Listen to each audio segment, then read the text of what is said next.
to those that couldn't make the call today, and possibly put it onto our website for those to view later. So just know that we are recording, that's all. Luis.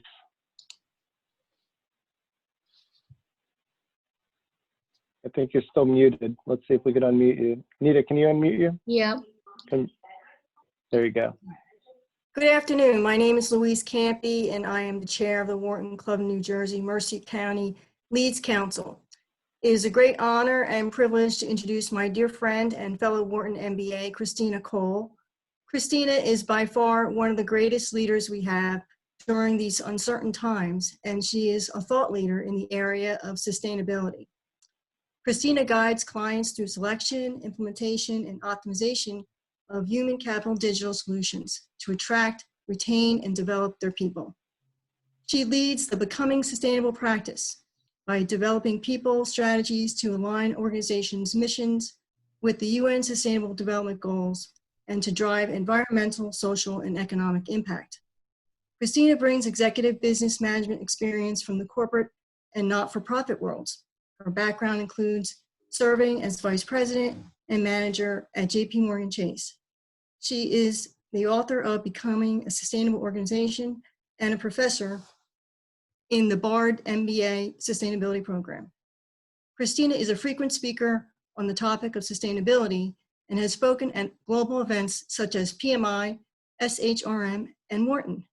And now please welcome Christina Cole. Thank you, Louise, for those very kind words. Hopefully I'm unmuted. Yeah. Good, okay, thank you, because I said I would unmute myself and then I couldn't find it. It disappeared. Yeah, I unmuted you. Thank you, Nita. You are a gem. So we are here today to talk about post-COVID-19 perspective on planetary and business health. And I'd like to thank you all for joining today's discussion. I'm hoping it's informative and thought-provoking. As we begin thinking about these things, I was early on in the pandemic, and as we were social distancing and working remotely, I was really drawn to thoughts about the health of our planet and the interconnectivity between climate change and disease. And going back to the early days of the pandemic, I was on a UBS-sponsored webinar with the former head of the CDC as a guest speaker, Dr. Julie Gerberding, I believe is the pronunciation of her name. You can all tell me if I'm wrong later. And she was highlighting the impact that climate change has on infectious disease. It was a very interesting conversation. And what I want you to take away from this as we start our conversation is that the health of our planet affects the health of our people and the health of our businesses or economy. We've seen since the start of the pandemic a significant drop in the Dow Jones. It plummeted with the anticipation of business shutdowns and layoffs.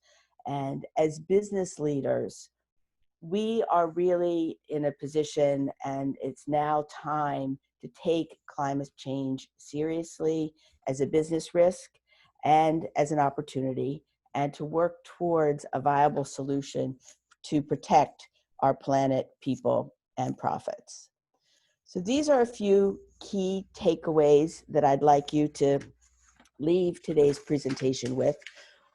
You should be able to talk a little bit about the health of our planet and how that affects the health of our businesses and lives.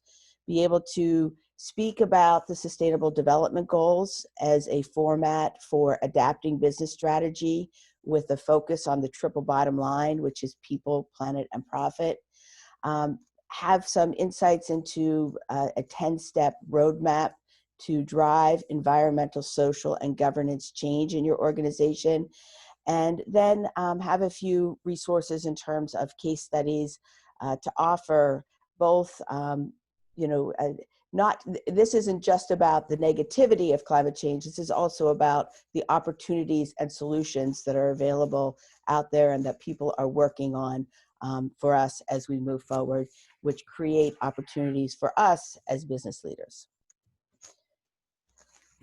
So I wanted to start us off with this quotation from a recent New York Times article. It may have started with a bat in a cave, but human activity set it loose.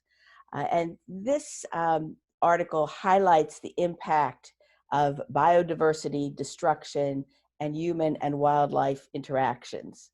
As we have entered the rainforests and other wildlife, habitats, and opened these areas to human development, including wildlife for food trade, and the example being the Wuhan market, we are disrupting the ecosystems.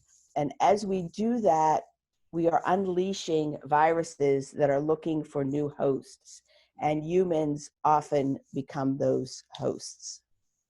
And if you think that coronavirus is a one-off, both the former head of the CDC and this article gave extensive lists. This is just a sampling of some of these, viruses that are based on human and animal interaction. So it's not a one-off. These have been coming at us year after year. Obviously, this one is much more impactful, but we have been impacted globally by these kinds of viruses. And it's not just the human and animal interaction. Another aspect of this is that as climate changes, habitats change, and there are migrations of animals and viruses and bacteria, exposing new populations to these virus risks. So that's another side of all of this. And since we're all, or most of us, are Wharton alum, I thought I would share a recent quotation from Eric Orts. He's the Guardsmark professor at the Wharton School. And this was something that he commented on in celebration of Earth Day this year. And he's focusing on, why science really matters. COVID-19 is very detrimental to our society and to our economy, but we really need to look at long-term dangers that we are creating. And that's what this quotation relates to. And I'll just read it out to you. The much larger danger, however, is global climate disruption. If we listen to our scientists, then we are looking at a likely 250,000 deaths annually in 2030 to 2050 on our current business as usual course. Millions of climate refugees will also flee drought, famine, rising seas, more intensive storms, floods, and forest fires. So as bad as it is today, if we as business leaders don't think about how to correct some of the problems in partnership with government and NGOs, things can get even worse. And so I'll give you a little background on what's been happening and some perspective on climate change. And this is a graph around rising world temperatures. And I'm sure you recognize many of the names on here. NASA is part of the data provider. NOAA is part of the data provider. And I'm really just sharing this so that you can see graphically that there's been a significant rise in world temperatures since 1980. And a lot of this is attributed to human activity and specifically greenhouse gas emissions, which are things like carbon dioxide, methane, nitrous oxide, and they trap the warmer air in the environment. And just to give you a perspective on who the biggest emitters are from an industrial sector, this is based on the US economy. You can see that transportation is quite significant. Electricity and industry in general is quite significant in terms of who are the generators of greenhouse gas emissions. A lot of this comes from burning of fossil fuels for electricity, heating, transportation. Other things come from, industrial fabrication and manufacturing. So that's what makes up the greenhouse gas emissions. And I think this is a very telling photo.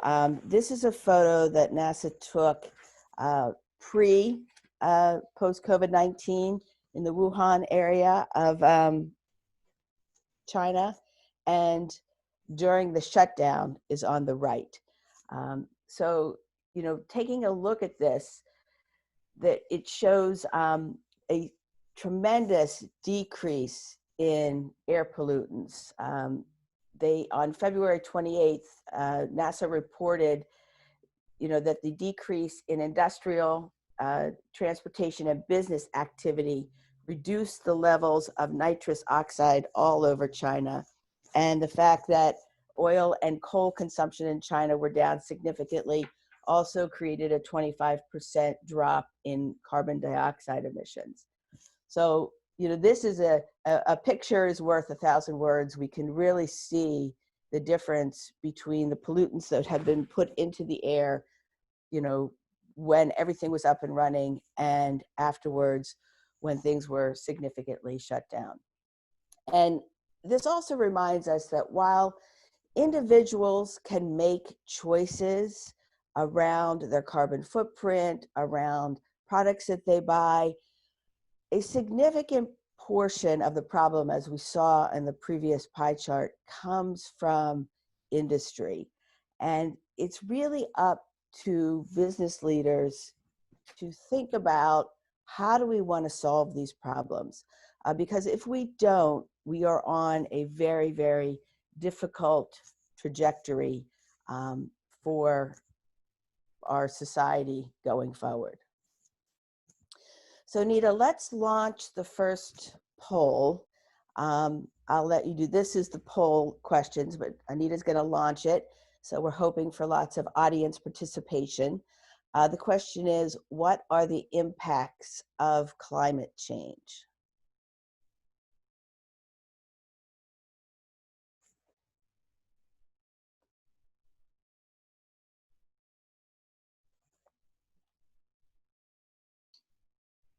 Ten more seconds.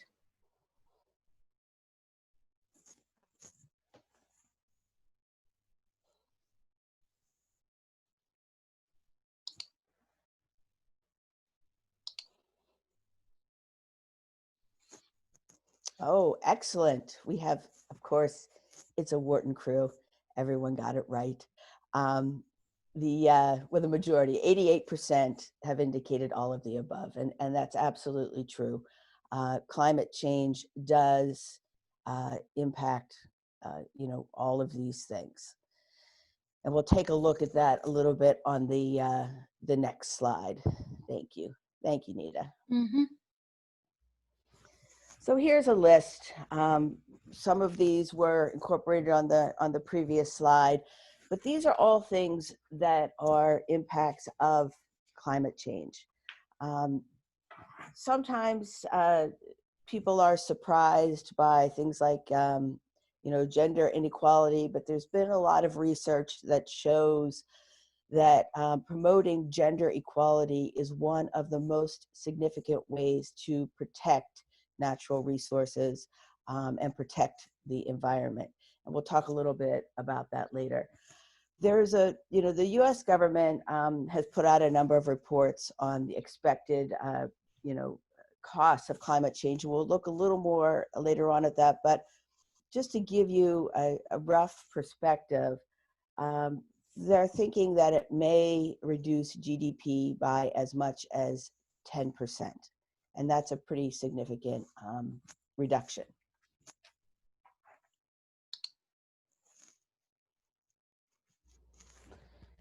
So to look from a risk perspective, from a business management viewpoint, taking a look at some natural disasters. This is a, you know, time period that we're looking at, 1980 to 2017. This is from the reinsurer Munich Re. And they estimated that natural disasters, most of which they attribute to climate change, caused $340 billion in losses in 2017, with 83% of those losses coming in North America, because we had a very disruptive and devastating hurricane season during that time period. So you can see natural disasters are on the rise.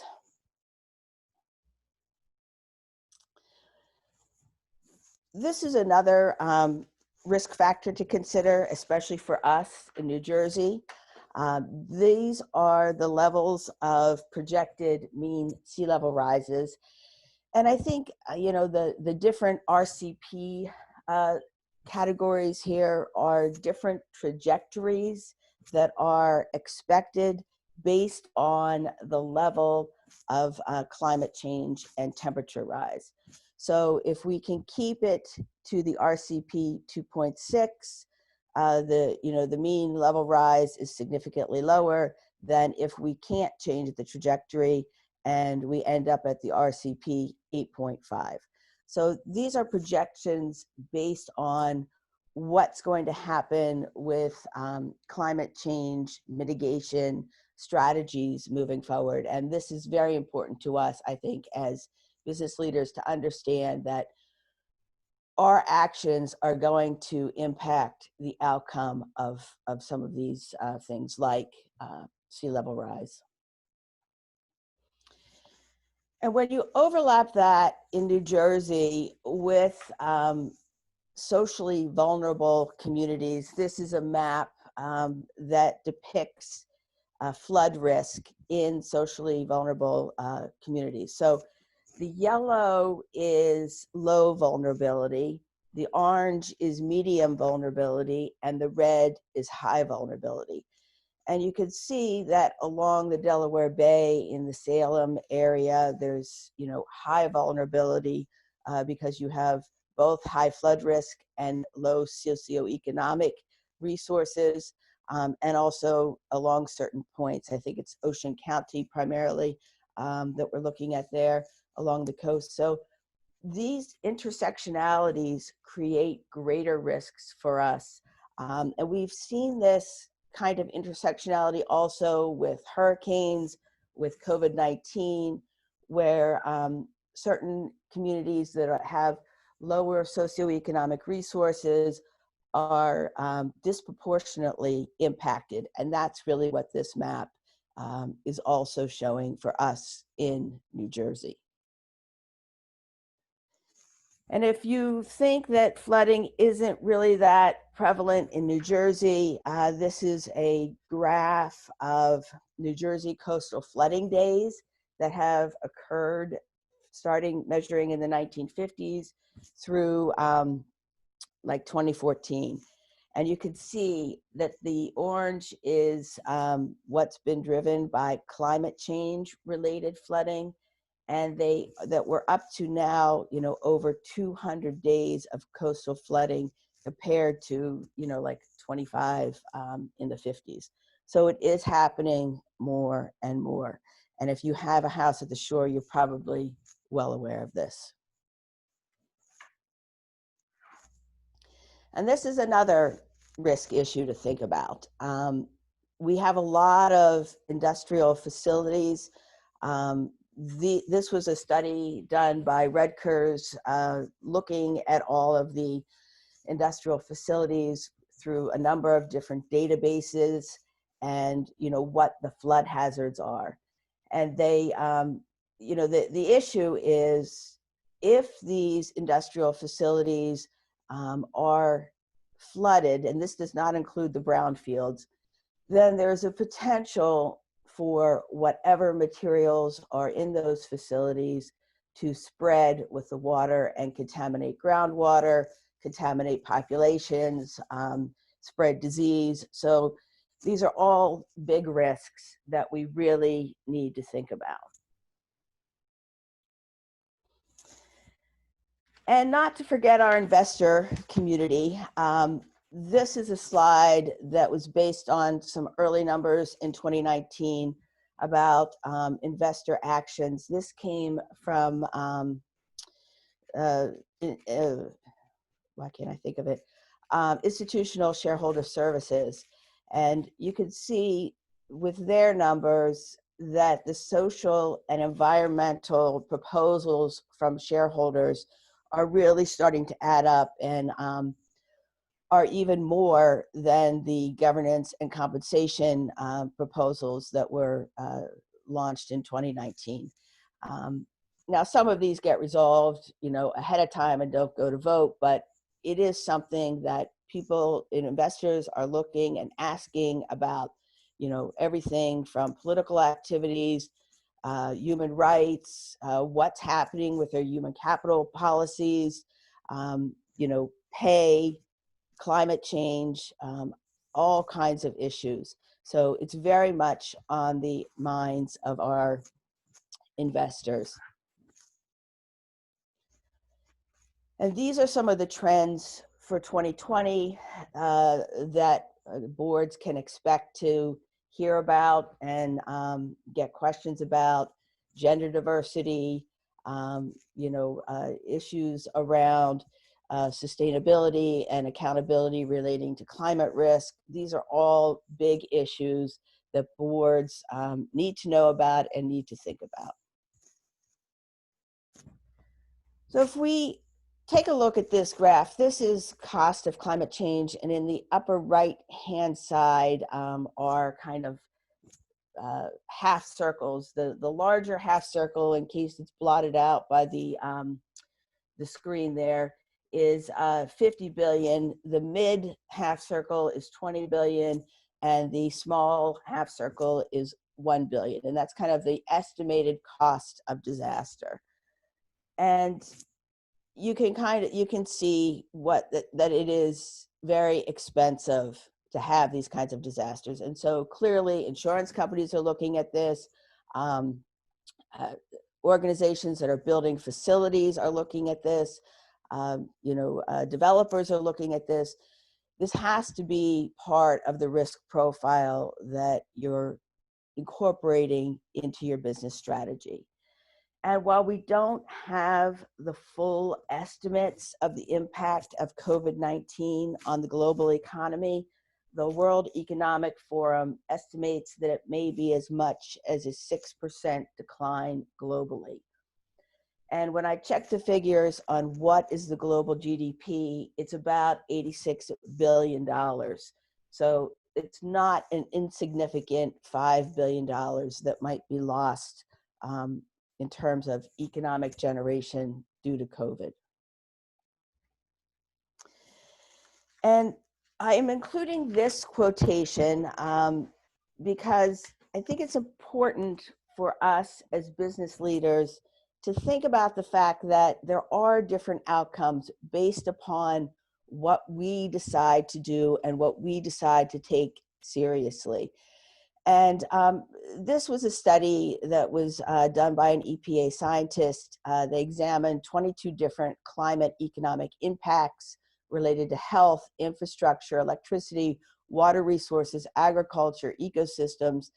And they came to the conclusion that by 2090, the impacts of those 22 sectors in the US would cost about $224 billion more per year, depending upon the pathway that we follow. And that's kind of back to that first slide that I showed you with the flooding days, with the RCP 8.5 being higher and the RCP 4.5 pathway being lower. And that has to do with how effective we are at managing rising temperatures and mitigating climate change and addressing these issues in a proactive way. So enough doom and gloom. Let's move now to what will help us move forward. Hopefully, many of you are familiar with the Sustainable Development Goals. These are 17 goals that are part of the UN initiative, and many organizations have signed on to address these goals, both for-profit and not-for-profit organizations. And when you look at this, I think that there are three layers to think about. The first layer is those goals that affect the planet, like life below water, life on land, climate action. And then built on top of that are those goals that support society, like no poverty, zero hunger, good health and well-being, education, gender equality, equal access, and reduced inequalities. So that kind of comes next, built on top of the health of the planet. And then on top of that is, decent work and economic growth, peace, justice, and, strong institutions, partnerships for the goals, building on that, how we generate shared value for all communities, across the globe. So that's kind of the picture that I want you to have as you look at the Sustainable Development Goals. And it's through addressing these that businesses can start to drive change, both in the environment and in society, and they can do it while making money.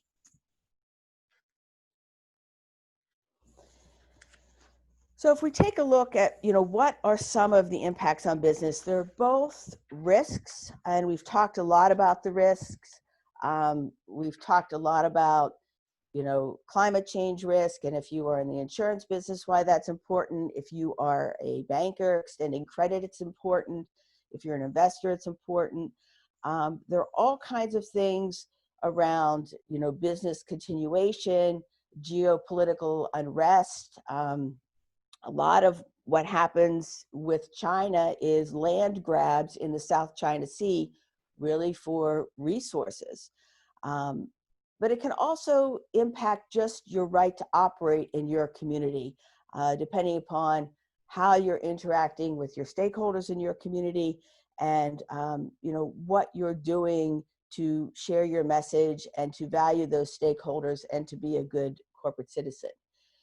And on the right side, these are some opportunities. There are tremendous opportunities for businesses, and we'll take a look at a few of the case studies as we move forward. But innovation, new ideas, new solutions, they can be new products, new services, can also allow you to enter new markets.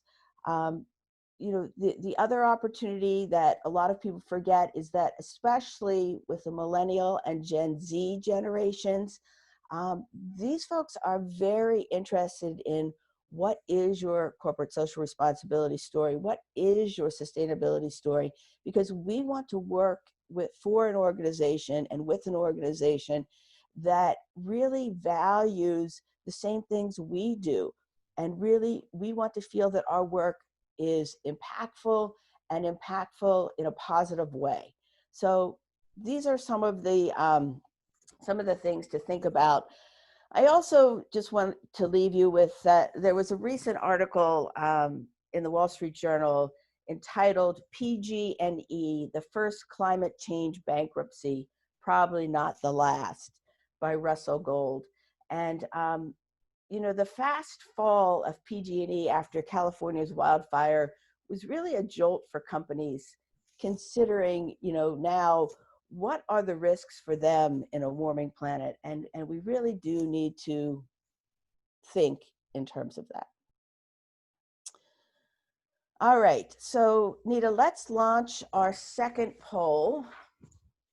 And the question is, my business has a strategy to address climate change, and these are the four options, and we'll just give you a few seconds to consider that.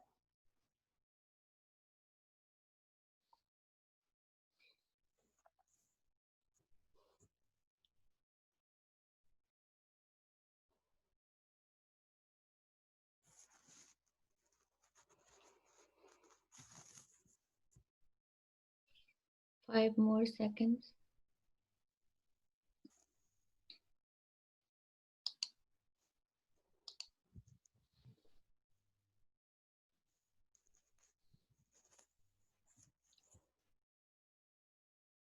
Sharing results. Oh, terrific. Okay. So we have, it looks like most of the people on the call have started some kind of strategy. So I'd love to hear more about what you're doing and what you're focusing on. And the next group is that they really are in the midst of developing a strategy. So that's terrific. So glad to hear that. All right.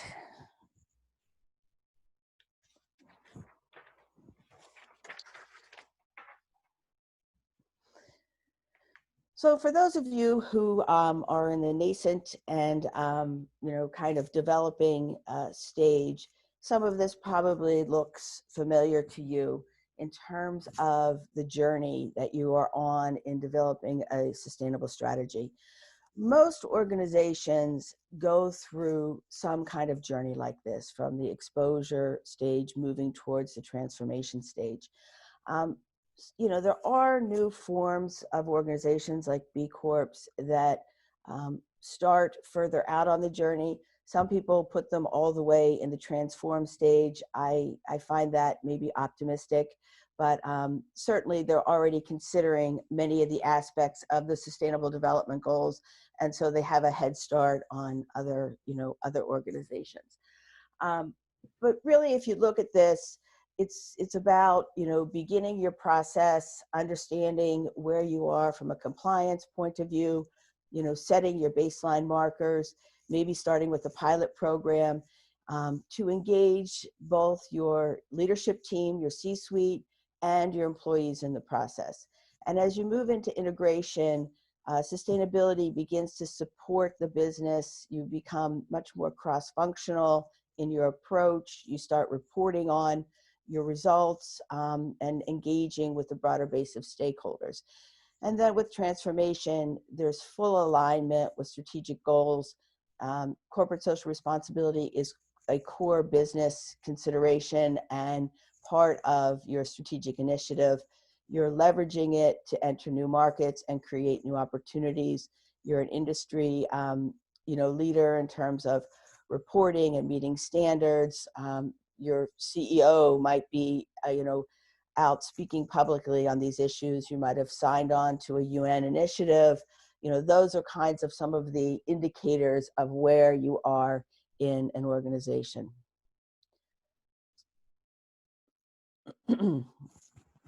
So if we take a look at my roadmap for driving ESG change, I'll take you through the steps in the process.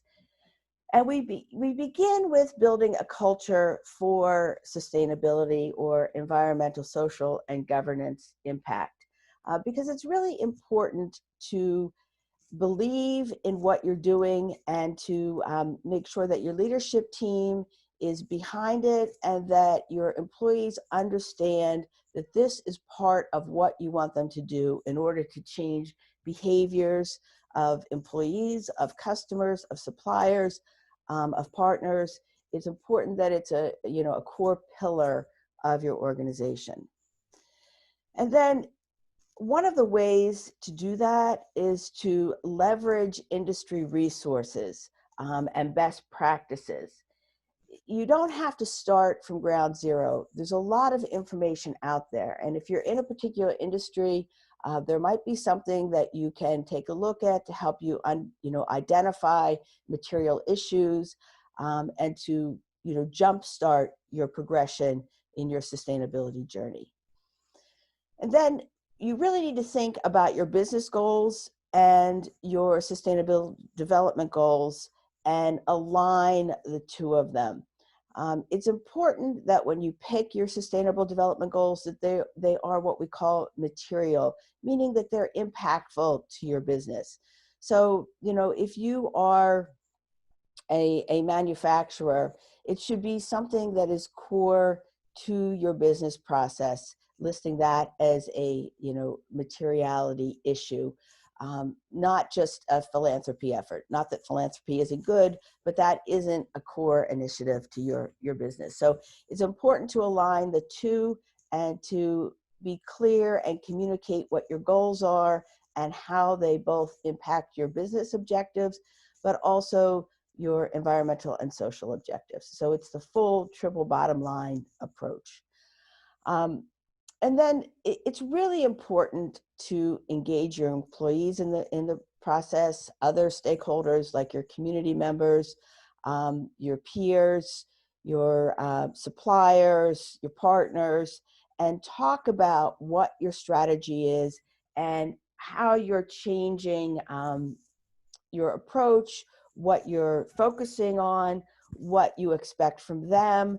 And it really is most effective if it can be, you know, a public-private partnership moving forward. And none of this happens over time, but, you know, everyone is in a different place. There's a lot of strategy around, you know, understanding where each of these stakeholder groups are and what they need from you as an organization to reflect that you are being transparent and clear on what your objectives are.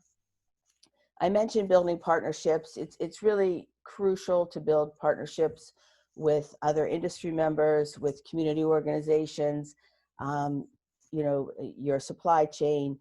Going it alone is difficult in this process. So building partnerships is very, very helpful.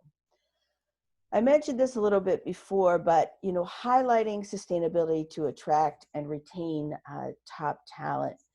The Gen Z and millennials and even baby boomers and, you know, Gen X, people are interested in working for organizations with, you know, sustainability as a priority. If you look at something from the Human Capital Management survey systems, the Sierra Cedar survey lists outcomes by organizations. And over the last several years, those organizations that have prioritized sustainability initiatives around diversity, equity, inclusion, about, you know, women in leadership, about, you know, other social goals have outperformed the other business outcomes anywhere from, you know, 1% to 2%. So it is something that really does help from a talent perspective and a human capital management perspective. Reporting, once you establish goals, it's important to make them known, track progress, report on outcomes. It's also a best practice to make them part of your leadership team's scorecards, so that what you're asking people to do isn't a nice to have, it's part of your core business operation.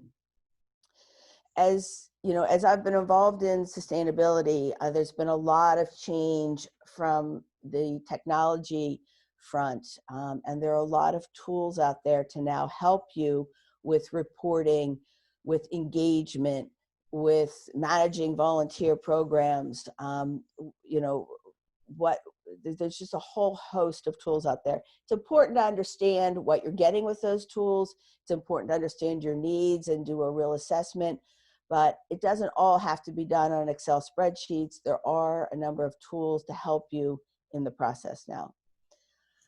And then in terms of capital investments, you know, this is an interesting area, and from a, you know, project management perspective and a portfolio analysis perspective, it's important to align your capital investments with projects that are targeting your ESG goals. If you are funding other projects that are in risky locations, that you know, you have not dealt well with communities, perhaps you're in the mining business and there's a, you know, local population that is, you know, striking against your mine, all of these things are not going to work out for you. You really need to stick with your core values around environmental and social goals and align your capital investments with those, to be authentic, to be transparent, and to really generate the kind of returns that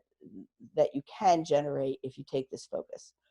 And then, you know, participating in conversations, public policy conversations, UN conversations, industry conversations, to drive the needle forward. because that's what it's really all about. It's about trying to change the trajectory that we're on, and as business leaders, making a significant change in the outcome so that we can have a planet that can comfortably house all of us, provide us with equitable social systems, and an adequate return on our investments. So I'm sharing this diagram because a lot of people say, well, sustainability, I don't manufacture anything. I don't make anything. How can I really participate? And this is a recent model that came from Robert Wood Johnson Foundation, and it is endorsed by the GRI. And these are 4 areas that any business can really think about, because it's about the health of your business and the health of your people. So if I won't read through all of them, but if you look at the main categories: strategic, are we following responsible marketing practices, policies and benefits? Are we looking at equality, diversity, belonging in our organizations, workforce and operations? What are our pay practices? How are we being flexible with our, time for people? And then, what are your community impacts? What are your, what's your involvement? All of these topics tie directly back to the Sustainable Development Goals. And this is a, relatively simple model that everyone can use to improve outcomes with the Sustainable Development Goals. So here's a list of solution ideas. I'm not going to keep this up for too long. Just let you take a quick look. I want to get to the case studies because I see that we are running out of time. Sorry, too much talking. This is an organization that is a change agency, and they came up with this idea of the Good Life Goals. And this was a way to kind of personalize those 17 goals that we saw from the UN, and so the people can relate better and respond better to those and find a way to help solve problems around them. So their contribution really could be on any one of these goals, but it's also on coming together and creating collaborations for cities and governments, for businesses around solving for the Sustainable Development Goals. And so they have a whole lot of business around doing this. Earth Hero. This is an organization that offers products that are both responsibly purchased and can be responsibly consumed. So that if you are a consumer that is looking for these types of products, everything that they offer has, a verifiable sourcing history and consumption, protocol that will allow you to feel comfortable with using the products. They also have a whole giving back and percentage of income that they contribute to a planetary fund. So they've built a whole business model around meeting the needs of consumers that want these types of products. And that ties right in with responsible production and consumption, which is Sustainable Development Goal number 12.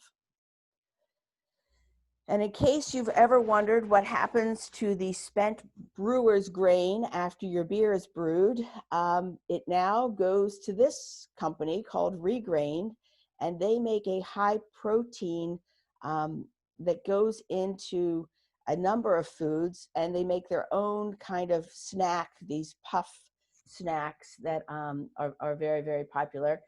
But they've basically taken a product that was a waste product, this spent grain, and they've patented a process to reincorporate it into the food chain and to distribute it to big brands like Barilla and a whole host of other brands, as well as making their own product. So, it's an innovation, number 9. number 12, responsible consumption, and number 13, climate action. And those 3 cases that I just quickly showed you were from students of mine that we participate in a global platform called Aim to Flourish, and tell stories based on interviews with companies that highlight organizations that are for-profit organizations that are delivering on the Sustainable Development Goals. So if you are interested in learning about, companies from around the world that are doing this, there is a whole site at aimtoflourish.com that you can check out. And this last case study is, it's called Carbon Cure, and it's reducing the carbon footprint of the concrete industry, which accounts for about 7% of all greenhouse gas emissions. And they are using CO2 sourced from industrial emitters, and they have a technology to incorporate it into their hopper and central mixers and mix it into the concrete. So another way to provide a solution to some of these challenges that we are facing. So we're just finishing up. These are some of the things that I'd like you to take away with you, that COVID-19 is a symptom of climate change, and that climate change is of risk to the health of our planet, people, and business economy, and that we as business leaders really need to be part of the solution, and that incorporating sustainable strategy, environmental, social, and governance strategy into our business strategies really will deliver on impact. And it's both about risk mitigation and opportunity creation. And lastly, I'd like you to think about what legacy you want to leave behind for your children and grandchildren. So thank you for spending time with me today. I greatly appreciate it. And hopefully we have some time left for questions. Yes, a few minutes. Yes, Louise, you want to facilitate the Q&A? Let me unmute Louise.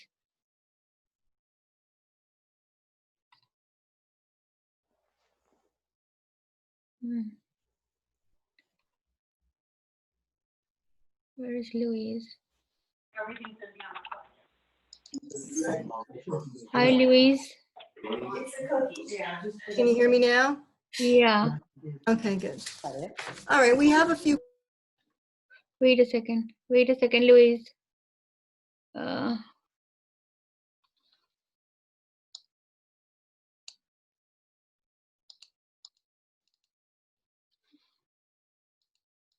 gosh.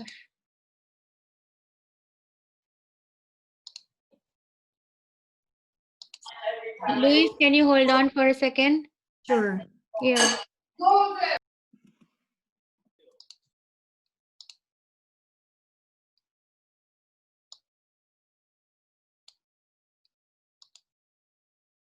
Go ahead. Okay, here we go. Mm-hmm. On the one slide, we talked about how the COVID-19 has had some positive impact on the environment, I would guess because we've seen a decline in transportation and industrial activities. But at the same time, we're seeing millions of people employed and companies failing. I was wondering if Christina had any suggestions on how we balance those two things while also protecting the environment. And then a secondary question from the same person, Morris Yanko, how does climate change impact gender equality?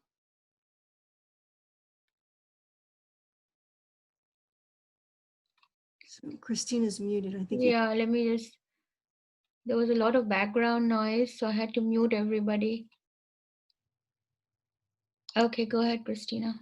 So thank you, Louise, and thank you, Morris, for the question. I think on the first question, I'm not suggesting that we immediately shut everything down as we have had to do in COVID-19.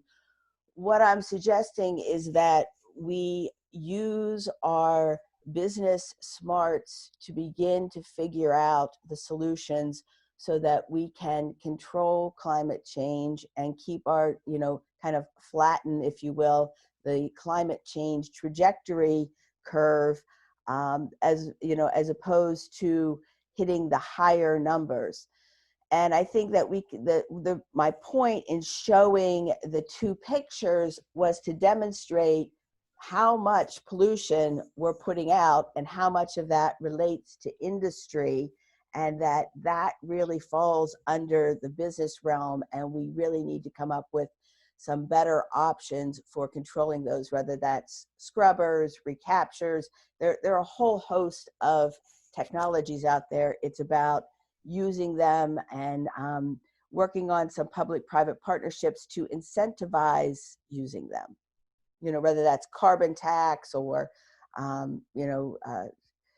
benefits to others for reducing carbon. I mean, there are a whole host of those that we don't have a lot of time to talk about, but that's what I'm suggesting.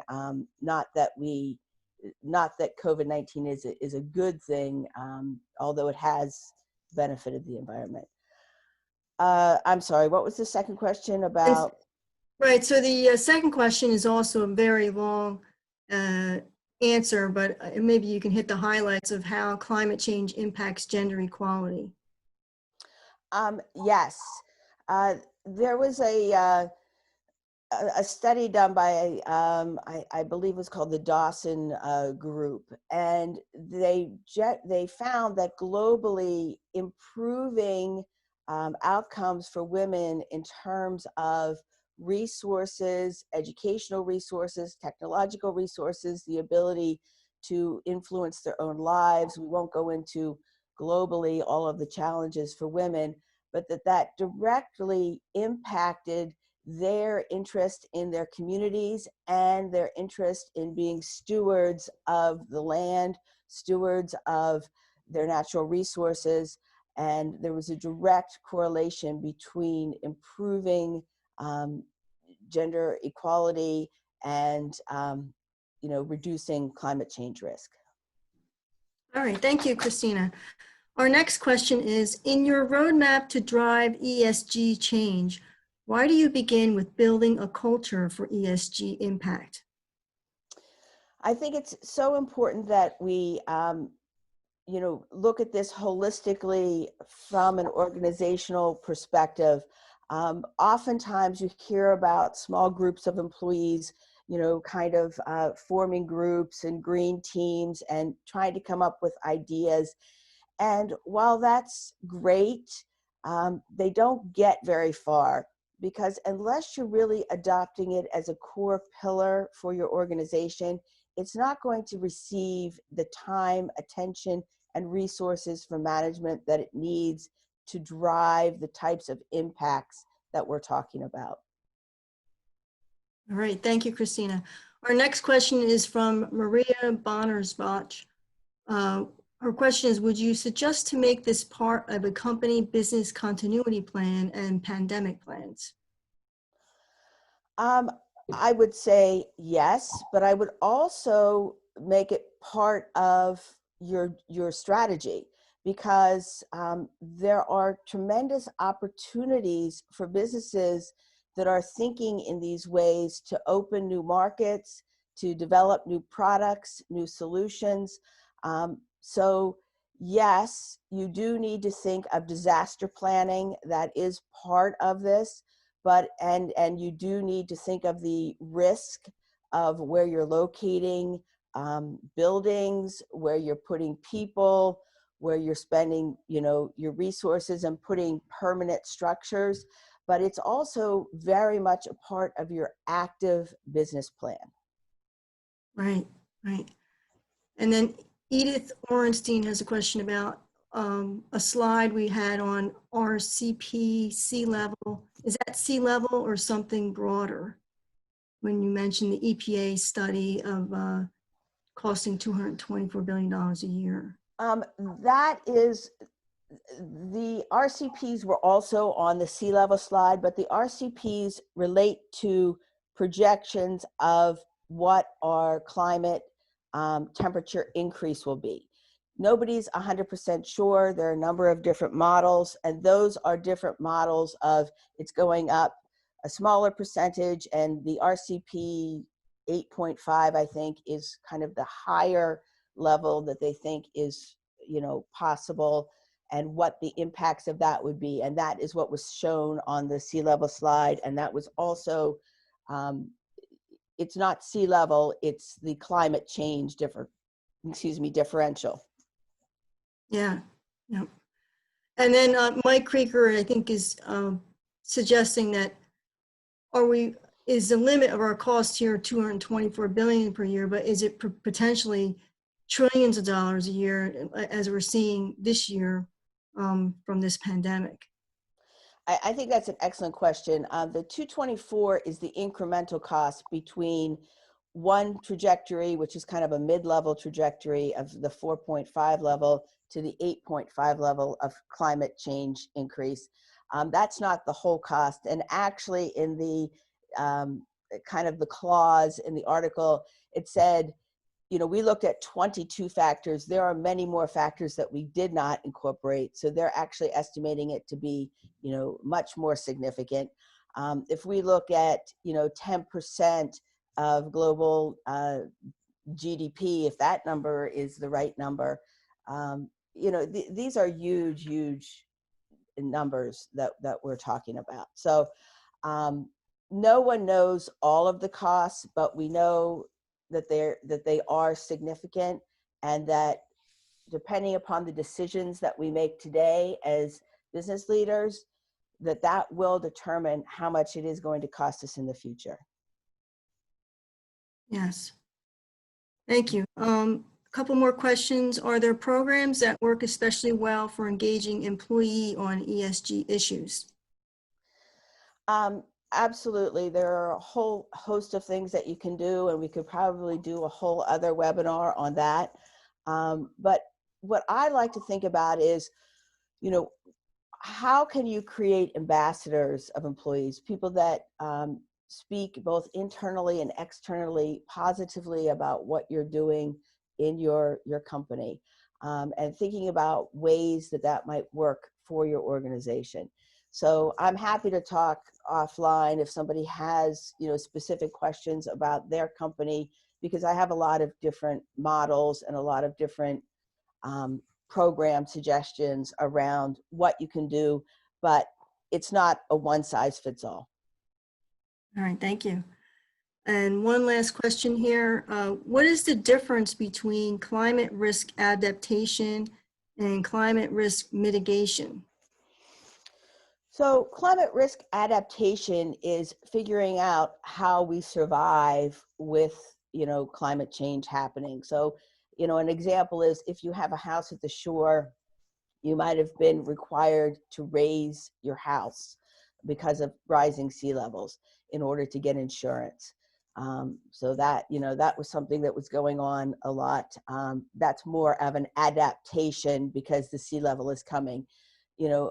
Mitigation is what strategies can we employ to reduce what we're doing to our atmospheric climate, to reduce greenhouse gas emissions, to protect habitats. What can we do to actually change the trajectory that we're on? Excellent. Should we wait for any more questions here? I think we're after one, so we should probably. Okay. All right. So I just wanted to give out a big thank you to Christina Cole for being our presenter today, and her valuable insights into sustainability as well as the impact of COVID-19 and climate change on business and planetary health. Thank you for an exciting presentation, Christina. Thank you so much. I enjoyed doing it, and I'm happy to chat with anyone who has further questions. Have a great day, everyone. Thank you, Christina. Thank you, Louise. Thank you, everyone, for coming.